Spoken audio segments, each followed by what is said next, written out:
Je peux vous poser une question? J'ai 1 million de questions à te poser.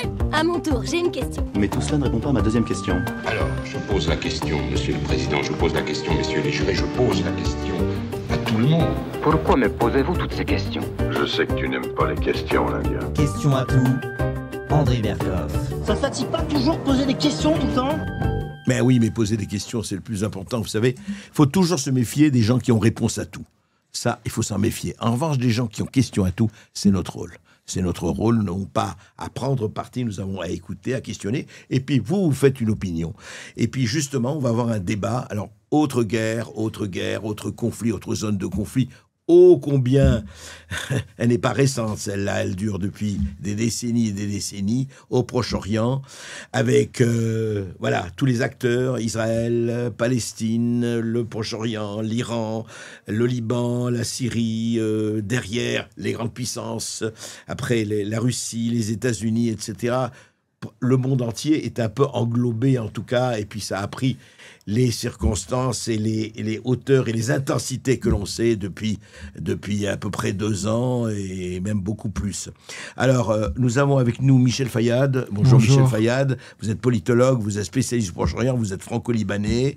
Et nous avons Mohamed Nour Hayed, c'est bien ça? C'est ça. Vous êtes conférencier et spécialiste de la Syrie et du Proche-Orient. Et justement, je voudrais qu'on fasse ce débat autour de ce qui se passe aujourd'hui, et encore une fois, qui ne date pas d'hier. Mais partons un peu de l'actualité.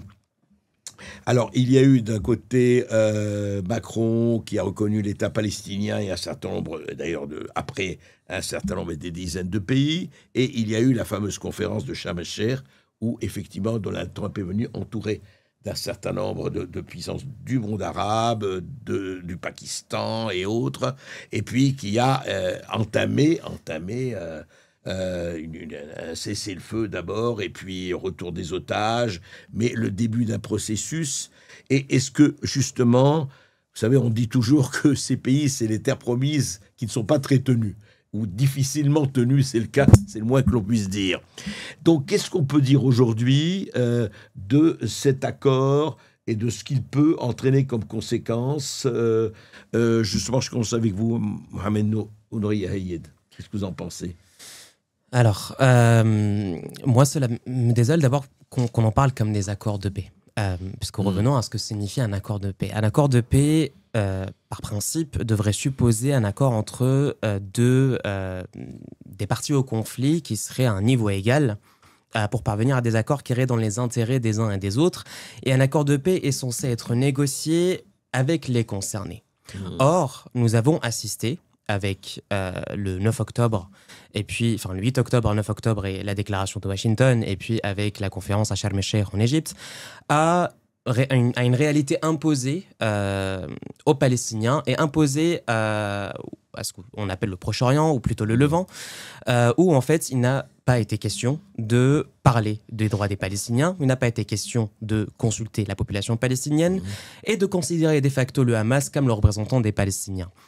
Or, cet accord de paix, alors la paix est nécessaire. Il est nécessaire d'arrêter le génocide en cours, il est nécessaire d'arrêter cette guerre sans fin. Les génocides en cours. Les génocides en cours, on peut également parler du Soudan qui est pas très loin, de Sharm el-Sheikh. On en parle très peu. On en parle très peu, malheureusement. Mais en réalité, on parle d'accord de paix là où, en réalité, moi je vois encore une fois une ingérence impérialiste, colonialiste, où on ne consulte pas les pays concernés. Il y a même été question pendant un temps de confier potentiellement un gouvernement provisoire de Gaza à Tony Blair, c'est-à-dire recréer le mandat britannique en terre de Palestine. Et en réalité, tout cela n'est que la continuité des accords de Sykes-Picot de 1916, où depuis ce temps-là, on empêche les populations dans la région, quelles qu'elles soient, de disposer pleinement de leur droit à la souveraineté et de leur droit à la parole, et surtout de leur droit à décider de leur avenir. Et on parle de paix, mais la paix ne peut advenir sans justice. Alors, Michel Fayad, je crois que vous n'avez pas tout à fait la même position, j'imagine. Oui, non, moi, il y a plusieurs choses. Déjà, je pense que le plus important au moment de l'accord, c'était essentiellement de libérer les otages israéliens. Et donc, ces otages ont été libérés. Maintenant, il reste encore 13 corps entre les mains du Hamas. En fait, il faut aussi dire que la population palestinienne est en réalité l'otage des organisations palestiniennes.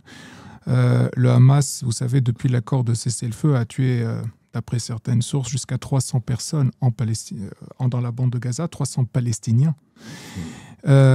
Ces organisations palestiniennes empêchent en réalité que les Palestiniens s'expriment. Donc en fait, tant qu'elles sont armées, il n'y a aucune possibilité d'entendre les Palestiniens. Et le problème, c'est que quand bien même elles sont désarmées, vu le lavage de cerveau qui a eu lieu depuis des décennies à travers justement le paiement de l'éducation, une éducation islamiste par les pays comme l'Arabie Saoudite, le Qatar, l'Iran, etc.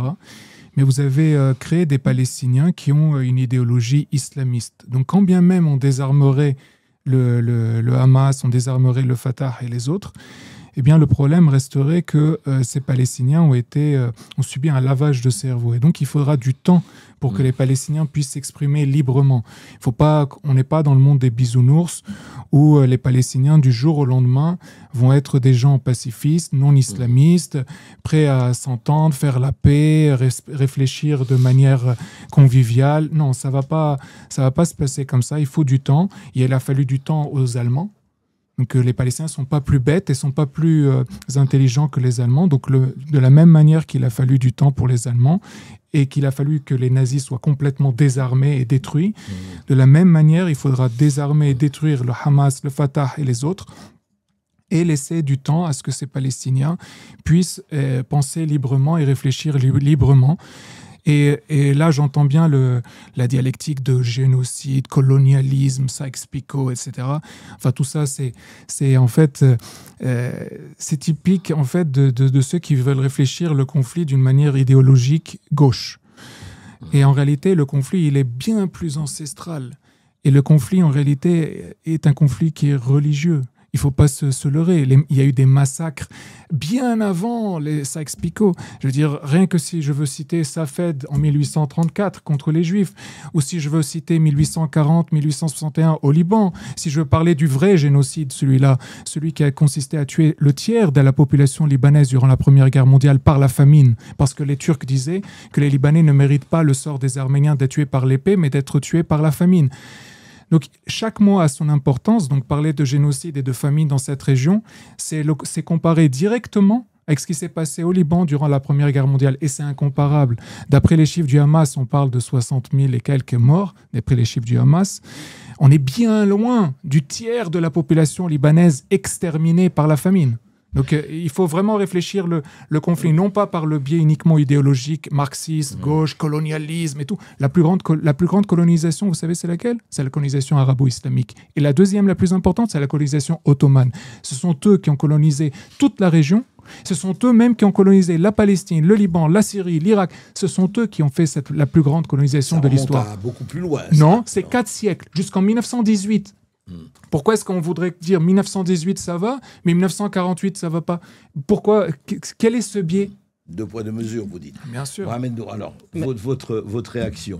Alors, cela me désole de votre part, Monsieur Fayad, surtout que vous êtes libanais, que je suis syrien, que nous sommes de deux pays voisins et de deux peuples qui se connaissent très bien, d'entendre déjà la dialectique qui relierait ou qui comparerait les Palestiniens de Gaza aux Allemands de l'Allemagne nazie. Cette rhétorique employée par Netanyahou et par les suprémacistes sionistes génocidaires. Je n'ai pas comparé les Palestiniens aux nazis. Je n'ai pas du tout comparé les Palestiniens aux nazis. J'ai fait le parallèle entre le Hamas et les nazis. Ne changez pas mes propos. Vous avez dit les Palestiniens ne sont pas plus bêtes que les Allemands. Absolument. Et que les Allemands, après l'Allemagne nazie, se sont relevés, Absolument. Donc les Gazaouis se relèveront. Excusez-moi, mais ce parallèle est bien Absolument. Connu dans le débat public aujourd'hui et on sait très bien ceux qui les utilisent. Maintenant, vous me dites les Palestiniens sont les otages des organisations terroristes en place. Certes, et totalement. À savoir le Hamas, à savoir le Fatah, à savoir même, si on veut aller plus loin, l'OLP et toutes les autres factions. Mais vous oubliez un point. Les Palestiniens sont surtout les otages de l'occupation israélienne et du blocus israélien sur Gaza, avec le génocide qui a eu en cours, et d'ailleurs Israël occupe toujours Gaza, et puis en Cisjordanie, où la Knesset ne cesse de voter des volontés d'annexion, et on a le chef de l'État hébreu qui dit clairement, il n'y aura jamais d'État palestinien. Vous parlez aussi des groupes armés et du fait que le Hamas ait massacré 300 Palestiniens. Il en a massacré. Mais vous oubliez aussi une chose. Juste après la signature de cet accord de paix ou de ce cessez-le-feu, un groupe du nom dirigé par Abu Shabab, très lié à Daesh, très lié à des organisations terroristes soutenues par Israël, a également assassiné des figures palestiniennes et a semé le chaos. En réalité, ce que vous dites occulte la présence coloniale et l'entreprise coloniale d'Israël qui consiste à dire soit nous, soit le chaos. Et regardez, lorsque nous ne sommes pas là, on peut également utiliser nos sous-fifres, on peut les envoyer et on continuera à massacrer. Et d'ailleurs, même après la signature au cessez-le-feu, Israël a continué à massacrer des Palestiniens. Maintenant, vous me parlez du Liban et vous dites que comparer cela, on utilise des mots, on est dans une logique marxiste. Premièrement, il ne s'agit pas d'être de gauche, et d'ailleurs je ne m'exprime pas en tant que personne de gauche, je m'exprime en tant que personne humaine venant du Levant et venant de Syrie, ayant vécu une guerre et sachant. Vous n'avez pas le monopole de l'humanité. Hein. Personne n'a le monopole de l'humanité. Et d'ailleurs, personne n'a le monopole du cœur, si on veut aussi reciter. Absolument. Ne vous prenez pas vos Mitterrand et Giscard. On va pas revenir sur ça, mais la réalité, c'est que cela me désole de la part d'un confrère libanais qu'il me dise oui, mais cela, c'est une logique, ce sont des beaux discours. Mais en réalité, lorsqu'on regarde notre zone, n'est-il pas enfin temps que à Beyrouth, à Damas, à Jérusalem ou même à Amman, on puisse enfin décider sans que ce soit les ordres de Washington, de Paris, de Tel Aviv, de Téhéran. N'en est-il pas assez de toutes ces ingérences, ou même parlant d'Ankara, parlant de Doha? En réalité, lorsque vous niez cette... Oui, les ingérences de Doha, comme vous pouvez parler. Mais il y a des ingérences de partout, et de Riyad. Ouais. Mais en réalité, aujourd'hui, il est temps que les je ne sais pays... pas du tout ignoré, j'en ai parlé. Mais bon. Vous en avez parlé, mais vous avez dit que parler de colonialisme, ce serait faux. Mais le colonialisme, il peut s'exprimer de plusieurs manières. Et je tiens à rappeler que Riyad, Doha et bien d'autres pays reçoivent leurs ordres de Washington. Donc aujourd'hui, cela me désole que, en tant que Libanais, en tant que Syrien... En tant que Libanais et en tant que Syriens, on ne se dise pas il est temps qu'on décide par nous-mêmes et pour nous-mêmes et que les Palestiniens aient également ce droit. Et en réalité, les Palestiniens sont pris en otage de toute cette guerre. Alors Mohamed, avant de donner la parole, et c'est très bien, non, mais je crois que le débat est engagé et il est bien engagé et c'est important parce que ça concerne beaucoup de monde et au-delà du Moyen-Orient, vous le savez. Totalement. Est-ce que vous, personnellement, j'ai une question à vous poser, est-ce que vous êtes pour une solution à deux États? Est-ce que vous reconnaissez, c'est-à-dire... Moi,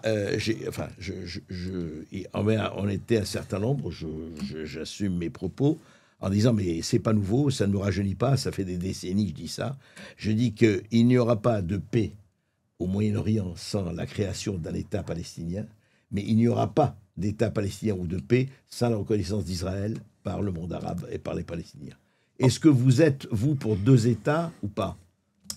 Encore une fois, juste avant de répondre à cette question, revenons sur le concept de paix. Que signifie la paix? Attendez. Non, mais je vous pose je suis pour la paix, ça c'est totalement... Mais est-ce que vous êtes pour deux États? Alors, en l'état actuel des choses, c'est la solution la plus réaliste. C'est la solution la plus réaliste et la plus digne pour les populations civiles et pour le droit de chacun à disposer de lui-même. Encore faut-il savoir de quels deux États on parle. Parce que deux États où les Palestiniens seraient séparés en des entités différentes, n'ayant pas accès à leurs terres et avec les réfugiés qui n'ont pas le droit au retour, avec des Palestiniens éparpillés partout et sans dignité. Mais de quelles deux solutions on parle lorsque du côté israélien, ils disent qu'il n'y aura jamais d'État palestinien. Lorsque l'Union européenne... Les Israéliens disent qu'il y aura deux États. Alors, je ne parle pas de la population israélienne, je parle des décideurs actuels en Israël. Et il y a quelques jours, l'Union européenne a réaffirmé à nouveau que les terres occupées post-1967 sont une occupation israélienne. Et la CIJ et la CPI reconnaissent également le terme d'occupation en Cisjordanie, à Jérusalem-Est et également dans les terres de Gaza. Oui, mais juste solution un mot, à deux États. Mais juste un mot, et je veux pas, parce que je fais rien. Mais juste un mot, la Cisjordanie, avant 48, depuis quand était occupée par la Jordanie. Mais vous savez, on peut également revenir avant et revenir dans les rhétoriques, sauf qu'aujourd'hui, il s'agit de donner une dignité égale aux personnes. Nous sommes d'accord. Cette dignité égale ne peut pas intervenir tant que d'un côté, nous avons un gouvernement suprémaciste génocidaire et de l'autre côté, une population palestinienne prise en étau par des organisations terroristes financées par un islam radical présent dans la zone, que ce soit via Téhéran, donc l'islam chiite révolutionnaire, ou alors les frères musulmans, que ce soit l'Arabie Saoudite, que ce soit le Qatar, que ce soit la Turquie. Il est temps que les populations de cette terre qui s'appelle Israël-Palestine décident et aient la même dignité. C'est absolument. Alors, Michel Fayad. Oui, il y a beaucoup de choses à dire. Maintenant, de ce que je peux me souvenir des propos qui ont été tenus, il y a déjà l'histoire du... parce qu'il y a beaucoup de prise de posture, disons, c'est idéologique. Mais la réalité... Pour vous, oui. Oui, mais déjà, il faut quand même parler de la réalité. C'est-à-dire que tout à fait, oui. Dans la bande de Gaza, il n'y a pas le moindre colon juif. Parlons des principes. Il y a zéro colon juif. D'ailleurs, juif. ils ont été... Depuis 2006. Attends, je vous ai laissé parler. On n'est pas dans une guerre religieuse. On est dans une guerre religieuse. Chacun parle. Allez. Et je suis en train C'est de... votre avis. Non, c'est pas mon avis, parce que lorsque la guerre a commencé en 1948, le nom de l'organisation palestinienne qui s'est battue sous le Mufti Amin, elle s'appelait comment, vous le savez? Dites-le moi. Non, mais dites-moi, puisque vous prétendez savoir. Dites-le moi, puisque vous me dites que c'est une guerre de religion. Non, mais dites-moi, répondez comment s'appelait l'organisation. Je vous laisse le dire. Donc très bien. Le dit nationalisme palestinien en 1948 s'est incarné autour d'une armée qui s'appelait Jaish, Jihad, el-Muqaddas, c'est-à-dire l'armée de la guerre sainte islamique. C'est ça la réalité. C'est-à-dire que il peut raconter ce qu'il veut, mais la réalité c'est qu'en 1948 c'était ça. Et c'est avec le drapeau qu'il porte. C'est le drapeau. Je vous ai laissé m'exprimer. Est-ce que je peux m'exprimer? Bien sûr, avec Merci. plaisir. Donc le drapeau qu'il porte sur sa veste, c'est le drapeau du califat arabe islamique du shérif Hussein de la Mecque, repris par le Jaish Jihad el-Muqaddas, c'est-à-dire l'armée de la guerre sainte islamique qui a combattu les Juifs parce que Juifs. Et donc, ils ont exterminé beaucoup de chrétiens. Vous savez que dans la bande de Gaza, il y avait 15% de la population de la bande de Gaza qui était chrétienne. Aujourd'hui, il y a 3000 chrétiens sur 2 300 000 personnes. En Cisjordanie, vous savez combien étaient les chrétiens? Ils étaient 20%. Et vous savez combien ils étaient à Bethléem? Ils étaient 80%. Vous savez combien ils sont aujourd'hui? Moins de 20. On dit 15% d'après les chiffres du Fatah. Donc le colonialisme, l'extermination, elle a lieu du côté palestinien essentiellement. Il faut quand même se rappeler que la Palestine était chrétienne. Elle n'a pas été que juive ou elle était musulmane, elle a été chrétienne, la Palestine. Qui l'a colonisée? Qui l'a islamisée? Qui a exterminé les chrétiens qui s'y trouvaient? Qui les a forcés parfois à se convertir à l'islam? Enfin, arrêtons de raconter n'importe quoi, il faut dire la vérité telle qu'elle est. Et donc, quand on parle de génocide, parce que c'est bien beau de dire les mots qui veulent qu'on veut... Reconnu par plusieurs. Oui, reconnu, oui, bien sûr. Oui, mais les spécialistes, on sait qui ils sont. D'ailleurs, vous savez, je connais beaucoup de gens qui sont à l'UNRWA, et vous savez combien est le côté idéologique qui s'y trouve, il est énorme. Moi, j'ai un ami qui est chiite libanais, qui travaille à l'UNRWA, au Liban, auprès des camps palestiniens. Depuis le 7 octobre, il était à fond avec contre Israël et à fond avec le Hamas. Et puis Joulani a gagné en Syrie. Quand Joulani a gagné en Syrie, ces Palestiniens qui l'aident jour après jour depuis des années sont venus lui dire « Joulani est en train d'exterminer les chrétiens, les alaouites, les druzes en Syrie. Le Hamas, il va exterminer les juifs. Et quand on aura terminé en Palestine, eh bien on s'occupera du Liban où on exterminera les chrétiens, les chiites, les druzes, etc. » Et lui, il m'a dit, maintenant, je ne peux plus me mettre du côté des Palestiniens, puisque ces Palestiniens de l'UNRWA sont en train d'adopter complètement une idéologie islamiste. Donc, quand on parle de ça, par exemple, je vais vous dire une chose, j'ai débattu avec Ronnie Broman, le fondateur de MSF, qui raconte les Médecins sans frontières. Voilà, qui raconte ce genre de baliverne. Vous savez, il a dit que, par exemple, que la bande de Gaza, c'est le plus grand conflit depuis la Deuxième Guerre mondiale. Eh bien, vous savez combien lui a estimé le nombre, les tonnes d'explosifs qui sont tombées sur la tête des Palestiniens, à combien? Il les a estimés à 18 kilos. Le problème, c'est que lui qui a vécu au Liban, comme vous et moi, eh bien, au Liban, il y a eu en moyenne sur la tête des Libanais 67 kilos d'explosifs qui sont tombés de la part des organisations palestiniennes et de l'armée syrienne avec ce drapeau. Parce que ce drapeau était non seulement le drapeau des organisations palestiniennes, mais aussi le drapeau du parti Baas, de Hafez el-Assad, de Saddam Hussein et autres. Et donc ce drapeau se situait partout au Liban où le génocide des chrétiens et des chiites était en train d'avoir lieu, si ce n'est en 1982 quand Israël est intervenu pour arrêter ce génocide en cours. Ramène-nous. Premièrement, M. Fayad, permettez-moi de redire une chose. Lorsque vous dites armée syrienne, dites armée du dictateur Bachar el-Assad. Non, c'était pas Bachar, c'était Hafez el-Assad. Ou l'armée de Hafez el-Assad, donc l'armée assadiste et non pas l'armée syrienne, puisque c'était une dictature de 54 ans. Lorsque vous parlez d'Al-Jolani, ne parlez pas de la victoire d'Al-Jolani, mais plutôt déjà d'une révolution pour laquelle les Syriens ont payé 1,5 million de morts, volée par un terroriste mis en place de facto par les puissances régionales et par les Occidentaux, ne le nions pas, c'est pas pour rien qu'ils ont normalisé avec lui.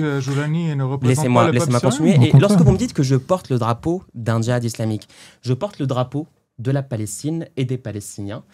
Et j'aimerais citer Mahmoud Darwish, le poète palestinien. Il avait dit, il y a sur cette terre ce qui mérite d'être vécu. Et rappelez par qui il a été financé, s'il vous plaît. Et je rappelle également qu'il avait dit quelque chose, la Palestine n'est pas une cause, la Palestine est la cause. Vous ne voulez pas dire par qui il a été financé? Permettez-moi de continuer. Oui, mais pourquoi vous niez? Permettez-moi de continuer, je ne nie rien, c'est intéressant, je finis mon propos avec grand plaisir. Votre discours, il me peine beaucoup, surtout de la part d'un Libanais, parce que vous êtes ancré dans ce confessionnalisme qui gangrène notre région. Vous parlez de guerre sainte, vous parlez de guerre religieuse. C'est pas moi qui en parle. Ah non, mais c'est pas du tout moi qui en parle. Vous avez exprimé votre avis. Mais c'est pas du tout mon avis. Là, je parle de faits. Vous parlez de vos faits. Ah non, c'est le nom de l'organisation palestinienne de 48. Sans vouloir vous vexer, la vérité ne se parle pas dans un camp. La vérité, elle se retrouve. Ne parlez pas en même temps, on vous écoutera pas. Allez-y. Le discours que vous tenez, c'est le discours qui a mené aux guerres civiles du Liban, c'est le discours qui mène aujourd'hui à des...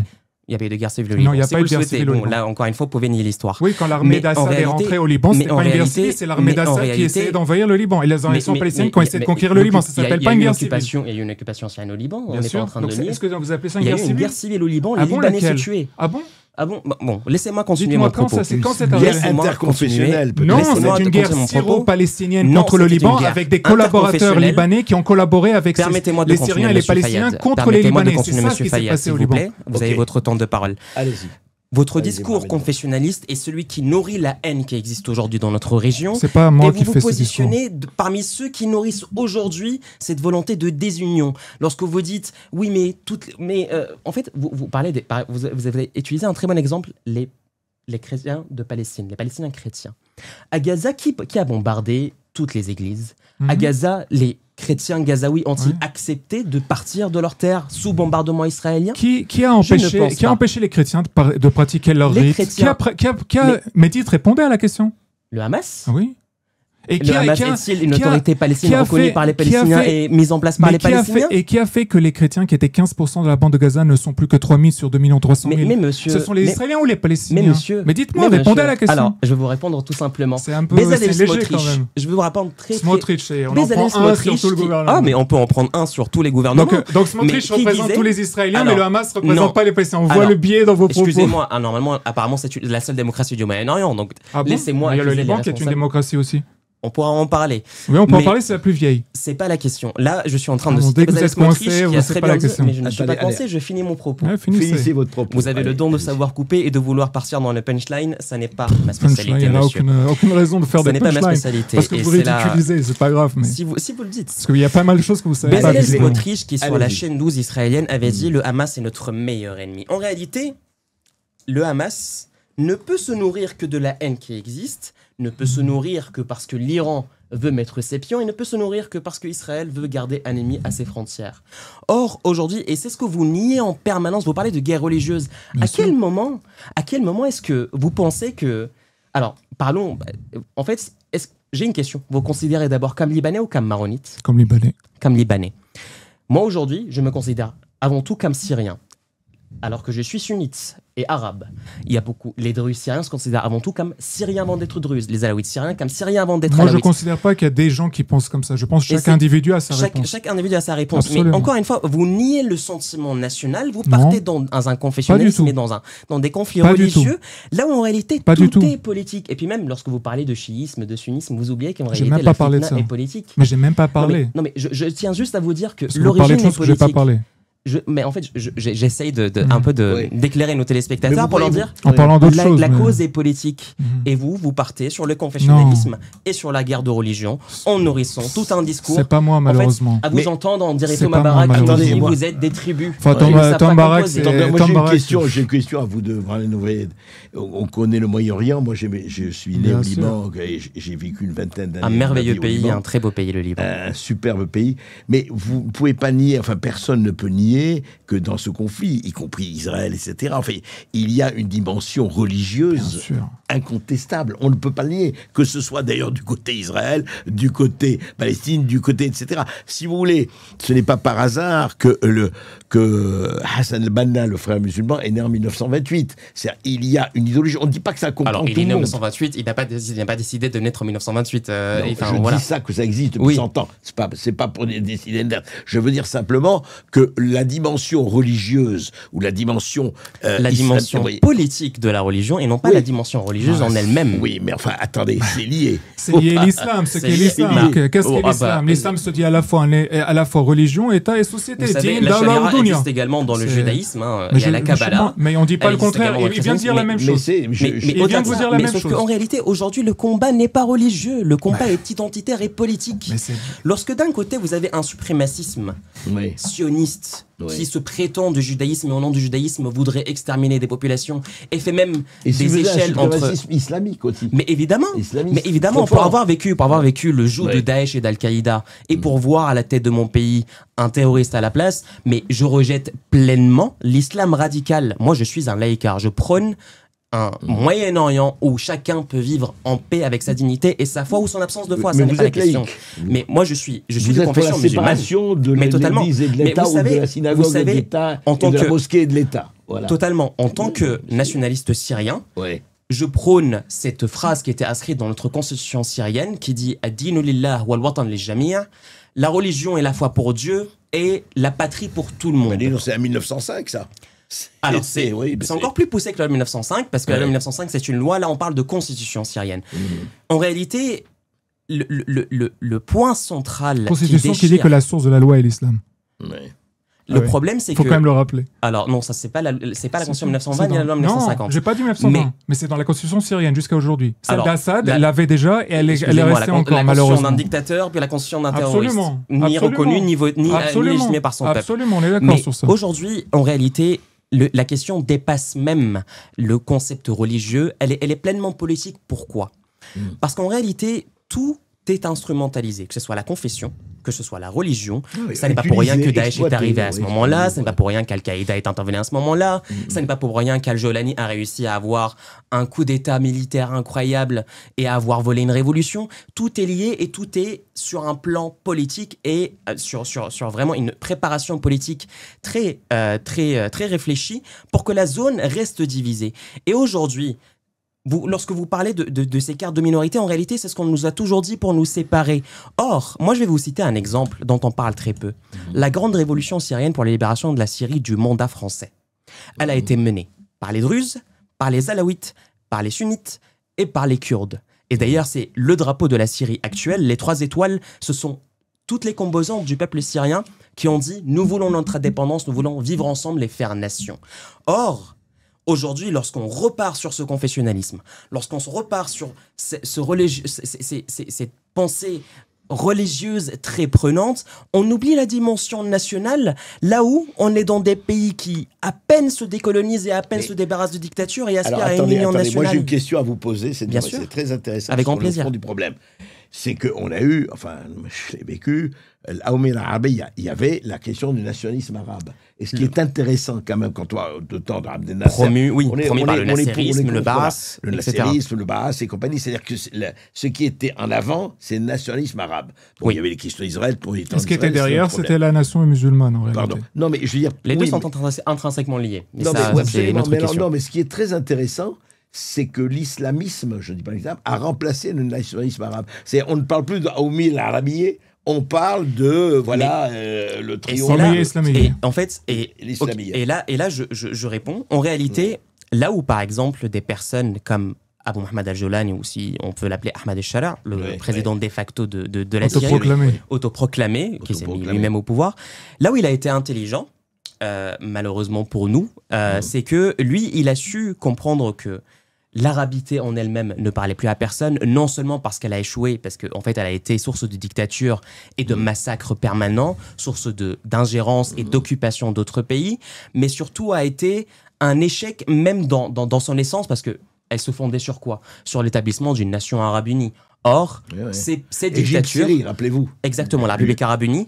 Mais en réalité, là où ils ont échoué, c'est qu'à plusieurs reprises, ils ont fait de la question palestinienne à la fois l'opium de leur peuple pour les endormir, et d'autre part, le moyen de se maintenir et de garder l'idéologie. Or, ils ont échoué à plusieurs reprises à parvenir à libérer la Palestine. Or, ils n'ont jamais voulu libérer la Palestine. À chaque fois, ils ont arrêté les combats. À chaque fois, Hafez al-Assad ou Anwar al-Sadat ou bien d'autres ont trahi même leurs propres armées. Maintenant, lorsqu'on parle de l'islamisme radical ou de la pensée islamiste qui a remplacé la pensée panarabiste, non, elle ne l'a pas remplacée, elle en a pris on va dire l'essence, elle en a pris. Alors, en fait, il faut savoir que dans cette zone, comme il y a eu des guerres permanentes, les personnes sont en perte d'identité. Vous avez abordé la question de l'Allemagne nazie, et c'est très bien. Pendant l'Allemagne nazie, beaucoup de personnes ont adhéré au SA et au SS, non pas par conviction, mais par volonté d'appartenance nationale. Comme aujourd'hui, dans plein de partis fascistes, par obligation, par partis populistes ou par obligation, adhèrent pour se retrouver dans une société, pour trouver une existence, une utilité sociale. Moi, je pense que c'est plus par obligation pour beaucoup. Il y a aussi des obligations, mais là, je parle vraiment. Même pour être honnête vis-à-vis des Palestiniens, il y en a certains aussi qui le font par obligation financière. Évidemment. Comme ça a été le cas pour Daesh et pour Al-Qaïda, il y a plein de personnes qui les ont rejoints pas par conviction, mais par obligation financière ou parce qu'ils n'avaient pas le choix, sinon on tuait la famille. Comme beaucoup de personnes ont servi dans des armées sans vouloir servir dans l'armée d'Assad ou dans l'armée israélienne ou dans la résistance ou dans je ne sais quoi. La pseudo-résistance en tout cas. Ce qu'on oublie aujourd'hui, c'est que cette zone a tellement vécu une violence inouïe que les personnes... Et depuis des décennies, parce que occupation, parce que colonisation, parce que dictature. Et aujourd'hui... j'ai l'impression qu'on les a tellement déshumanisés, qu'on les a tellement privés de leur libre arbitre et de leur humanité, qu'on en vient à leur dire « mais c'est parce que la religion, mais c'est parce que voilà ». Mais aujourd'hui, lorsque vous regardez notamment, et d'ailleurs, ce qui me désole le plus, et c'est ce que je dis le plus à mon public du Levant, notre jeunesse, nous qui sommes issus de la diaspora, ou même ceux qui sont restés sur place, qui avons grandi avec ce sentiment d'appartenance nationale et d'union nationale, on n'a pas la parole. Aujourd'hui, le problème, c'est que c'est l'ancienne garde qui a pris le bassisme, qui a pris le panarabisme, qui en fait aujourd'hui une continuité via le djihad international ou l'islamisme radical. Et là où les élites des classes moyennes ou les élites intellectuelles de nos pays sont mises à l'écart, mais de manière très voulue, parce qu'on sait que ces personnes peuvent relancer le pays. Donc en fait, la vraie question, c'est qu'aujourd'hui, le renouveau pour que le verrou soit déverrouillé enfin, il faut que la jeunesse intellectuelle qui a une volonté de servir, qui a une volonté de paix, de construction et d'aller de l'avant, puisse enfin arriver aux commandes et à qui on donne la voix. Et ça, dans tous les pays. Alors, mais malheureusement, c'est beaucoup de wishful thinking, c'est-à-dire alors justement, c'est de l'utopie, malheureusement. Moi, je ne suis pas contre que la jeunesse prenne le pouvoir et que la jeunesse soit laïque. J'aimerais bien. Cela au Nation State Building des États-Unis que vous êtes en train de promouvoir. C'est le plan de Trump. Je n'ai pas promu le plan de Trump. Non, il dit au contraire. Il dit qu'il serait content. Moi, je serais content que la jeunesse prenne le pouvoir, mais j'y crois pas, malheureusement. Je crois que c'est pas la réalité. Attendez, alors, pourquoi vous y croyez pas, Michel?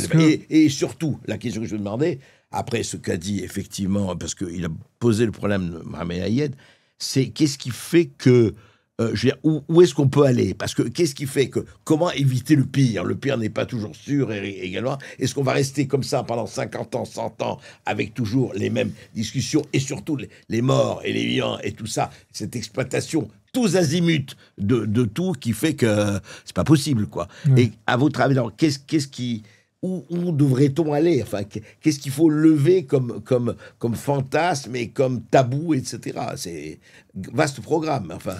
Bien sûr. Enfin, premièrement, moi, j'aimerais dire que, si je veux parler en tant que Libanais, moi, je considère les chrétiens libanais, les musulmans libanais, les juifs libanais comme étant un seul. C'est ce que je suis en train de dire, comme un seul et même peuple. Et donc, pour moi, on devrait tous vivre de manière libre, égale, en pleine sécurité et vivre dignement tous ensemble. Et je pense que c'est ce qu'aspirent en réalité la plupart des Libanais. Et c'est, je pense aussi, ce qu'aspirent la plupart des Syriens, la plupart des gens dans la région. Maintenant, le problème, c'est qu'il faut dire la réalité. Parce qu'une fois qu'on a dit ça, c'est très bien, c'est sur le papier, c'est notre espoir, c'est ce dont on rêverait. Mais le problème, c'est qu'il y a de l'argent dans cette région. Et cet argent qui vient... Oui, les ressources égale argent. Et donc cet argent est utilisé à des objectifs qui sont, si vous voulez les appeler politiques, moi je les appelle pas seulement politiques, pour moi ce sont des objectifs qui sont politico-religieux, parce que les pays arabes du Golfe, qui sont des monarchies en réalité islamistes, ont comme ambition non pas quelque chose uniquement de politique, mais quelque chose d'islamistes. S'ils ont soutenu Joulani plutôt qu'un autre en Syrie, c'est parce qu'ils rêvent non pas d'une Syrie laïque, mais d'une Syrie islamiste. Oui, c'est le wahhabisme et l'influence du Qatar. Mais voilà. Du Qatar, totalement. Donc le grand problème dans la région, c'est que sur le papier, bien sûr, je signe tout de suite avec vous pour qu'il y ait des gens qui vivent de manière libre, égale, et peu importe leur confession, qu'il y ait le nationalisme libanais dans lequel on serait tous, dans le nationalisme syrien, ils seraient tous, etc. Moi, je veux bien tout ça. Mais le problème, c'est cet argent des Arabes du Golfe. Parce qu'avant, vous disiez les Américains, les Européens, les Occidentaux, en fait, tout ça. Maintenant, ce qu'il faut quand même bien dire, il faut quand même dire la vérité. C'est-à-dire que, bien sûr que les Occidentaux ont des intérêts au Moyen-Orient. Autrefois, ils avaient des intérêts comme le pétrole. Aujourd'hui, plus le gaz que le pétrole pour les États-Unis. Pour l'Europe, c'est toujours aussi le pétrole et le gaz. Totalement. Mais il y a aussi le complexe militaro-industriel. Et donc, le complexe militaro-industriel, qui sont les principaux acheteurs des Américains et des Européens? Ce sont les pays arabes du Golfe. Et donc, quand on nous dit « Ah, mais Israël, c'est le relais de l'Occident », c'est pas tellement vrai en réalité. En réalité, les Américains et les Européens, pourquoi est-ce qu'on est en train de voir beaucoup de critiques d'Israël aux États-Unis et en Europe? Ce n'est pas pour faire plaisir aux Palestiniens plus que ça. C'est tout simplement parce qu'il y a des intérêts économiques derrière qui sont le complexe militaro-industriel. Et on connaît beaucoup d'hommes politiques français bien et sûr. autres où ils sont. Enfin, mais bien clair. sûr. Et par exemple, je veux dire, il faut qu'on se mette une fois pour toutes dans la tête, malgré tout, et je suis désolé, c'est là où on se distingue, c'est que ce conflit est un conflit religieux, non pas parce que je ne le souhaite pas, ce conflit religieux, mais il est de fait religieux, justement en raison de ce que je viens d'expliquer. C'est-à-dire que les pays arabes du Golfe, auxquels il faut rajouter Iran et Turquie, financent ces organisations palestiniennes, financent des groupes djihadistes comme Daesh, Al-Qaïda, Joulani et autres, et dans toute la région, et puis tous les autres proxys iraniens, Hezbollah, Hachd al-Sha'bi en Irak, Houthi au Yémen, etc. etc. Totalement.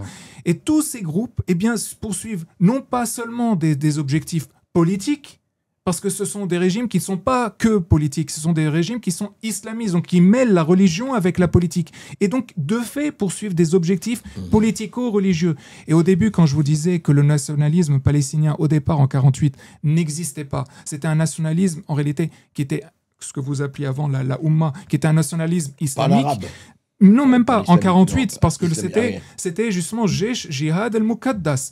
Donc, les Palestiniens avaient déclaré que, pas les Palestiniens, c'était justement le Moufti, et qui était donc de fait un religieux, de fait un islamiste, et de fait qui se prétendait... à l'époque. Oui, qui se prétendait donc le chef des Palestiniens, qui s'autoproclamait. On est d'accord. Mais, et du coup, il a considéré que la guerre était une guerre religieuse. Et les fatwas qu'il a lancés, en 47-48, elles n'ont jamais été cassées. C'est-à-dire qu'aujourd'hui, et c'est ce que Arafat a dit en son temps, c'est ce que dit le Hamas, ce que dit le djihad islamique, etc., ils s'inscrivent tous dans les fatwas qu'avait fait le Moufti. Donc en réalité, c'est une guerre religieuse, non pas parce que c'est ce qu'on souhaite, mais parce que c'est la réalité imposée pour des raisons financières, politico-religieuses de ces pays arabes du Golfe auxquels il faut rajouter Turquie, et Iran, et bien entendu, il y a ce que je le répète pour la dernière fois, les intérêts militaro-industriels de l'Occident et les intérêts énergétiques de l'Occident qui, malheureusement, de fait, soutiennent ces pays arabes du Golfe contre les intérêts parfois des Juifs, des chrétiens, des Druzes, des Alaouites. Parce qu'avant, vous parliez des Druzes et des Alaouites en Syrie. Il faut quand même rappeler que les Druzes et les Alaouites, c'est eux qui ont poussé le plus avec les chrétiens à ne pas accepter l'émir Faisal qui s'était autoproclamé roi et qui avait été imposé par les Arabes du Golfe parce que justement il n'était pas syrien et parce qu'il voulait un régime islamiste, et eux avaient demandé un État pour les Druzes et un État pour les Alaouites et un État pour les chrétiens. D'ailleurs, le père de Hafez al-Assad, le père de Hafez al-Assad, exactement, et d'autres ont écrit une lettre aux Français demandant l'établissement d'un État alaouite. Et les Druzes ont fait... l'intervention française, le mandat français. Exactement. Surtout. Et les Druzes ont fait la même chose. Et là, vous savez de père en fils. Et vous savez d'ailleurs que suite à l'extermination de 1800, plus de 1800, en tout cas, c'est les chiffres officiels de l'Observatoire syrien des droits de l'homme, de 1800 alaouites en mars dernier. On a dépassé. C'est ce que je dis. C'est les chiffres officiels de l'Observatoire. Et puis c'est les clair. Druzes aussi. Il y a au moins. Non, il a raison. Il a raison. Il y a au moins 5000 en réalité. Mais je parle Même on peut monter. J'ai dit au moins 5000, mais disons ceux qui ont été reconnus par l'Observatoire syrien des droits de l'homme, c'est 1800 alaouites qui ont été tués. Ce qui a été retenu par aussi l'Observatoire des Syriens des droits de l'homme, c'est que depuis que Joulani s'est autoproclamé président de la Syrie, il y a eu 10 000 personnes tuées, mais ça, ce sont uniquement les corps identifiés. 15 800, le chiffre est remonté à 15 800. Je sais pas, moi je dis le chiffre qui était en septembre, en tout cas peut-être, je veux bien, mais en tout cas... Notamment prendre le compte même et le siège et le massacre. Mais en tout cas, je pense que ces chiffres sont en tout cas en dessous de la réalité. Évidemment. Mais les Druzes aujourd'hui, par leur chef, réclament un État druze. Parce que justement, ils ne veulent pas d'un État dirigé par Joulani, l'islamiste. Non, mais vous posez la question fondamentale. D'ailleurs, merci à vous deux, parce que c'est une vraie discussion, et c'est une discussion de fond, et ça fait plaisir de n'avoir pas, parce que trop souvent, on a des discours de slogans et des discussions complètement d'étiquettes. Et c'est ridicule, et là, vraiment, vous allez au fond. En fait, le problème qui est posé, il y a beaucoup de problèmes qui est posé, c'est vrai, dimension politique, c'est vrai, dimension religieuse, c'est vrai, mais aussi dimension, vous savez, moi, quelque part, je n'ai rien à voir avec les Kurdes. Mais moi, des fois, je me dis, et ce n'est pas de la division, pourquoi le peuple kurde n'aurait pas droit à un pays ? Le peuple kurde, non, je pose la question, qui a sa civilisation, sa culture, ce qu'il est... Pourquoi lui, je veux dire, je peux comprendre un Kurde qui dit « mais moi j'ai envie d'être Kurde et vivre dans un pays ». Vous voyez, le problème des nationalités et du nationalisme et de l'autonomie est posé dans le monde entier. Évidemment. Dans le monde entier. Sur la question kurde, évidemment que le peuple kurde existe avec sa culture, son histoire et son héritage et sa langue. Il existe sur plusieurs territoires, notamment ce qu'on peut appeler, si on veut, le Kurdistan naturel.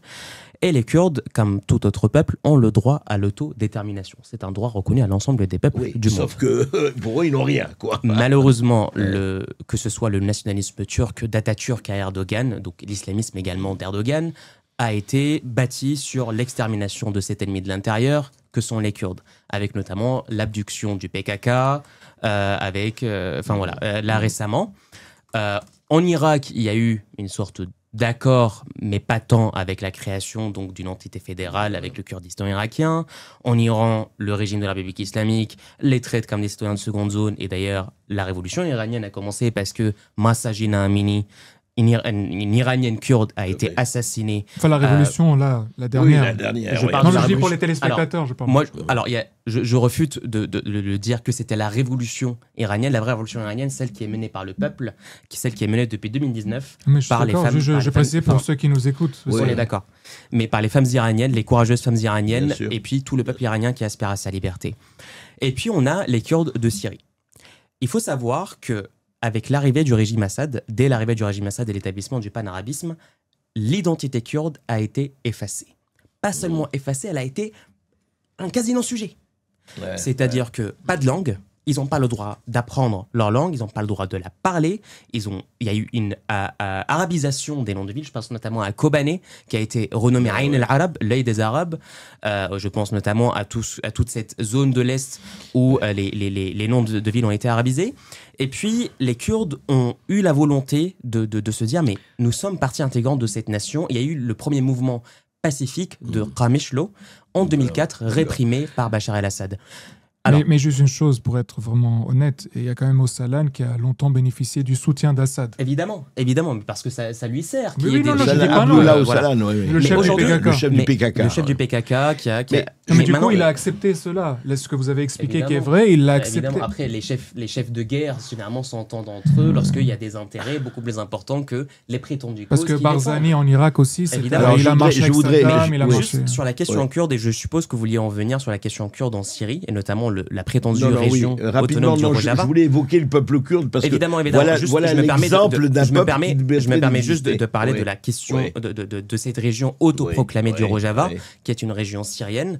Aujourd'hui, mon combat, moi, en tant que Syrien, en tant que nationaliste syrien, c'est que les Kurdes syriens, les Syriens kurdes, si l'on veut, sont partie intégrante de la nation et ont le droit et on doit reconnaître leur culture, leur identité et leur langue dans notre constitution. J'espère même voir à l'avenir un gouvernement fédéral. Mais ça n'est pas pour autant que j'accepterai que les groupes terroristes et séparatistes des FDS continuent d'occuper cette zone et il n'y aura pas de Kurdistan sur la terre syrienne. Regardez, et je vous ferai revenir tous les deux parce que ce sont des discussions passionnantes et je pense que ceux qui nous écoutent, et ils sont des milliers, des dizaines de milliers à nous écouter, et ça les concerne parce qu'ils entendent parler de tout et de n'importe quoi dans un certain nombre de médias. si vous voulez, c'est exactement ce qui s'est passé avec l'Ukraine quand ils ont refusé les russophones du Donbass. C'est exactement ça. Mais le Donbass, il serait resté en Ukraine. Même Poutine était le premier à dire « je ne vais pas toucher au Donbass ». À partir du moment, simplement, où le Donbass, les russophones du Donbass voulaient avoir leur langue, et qu'on leur a dit « pas question d'avoir la langue ».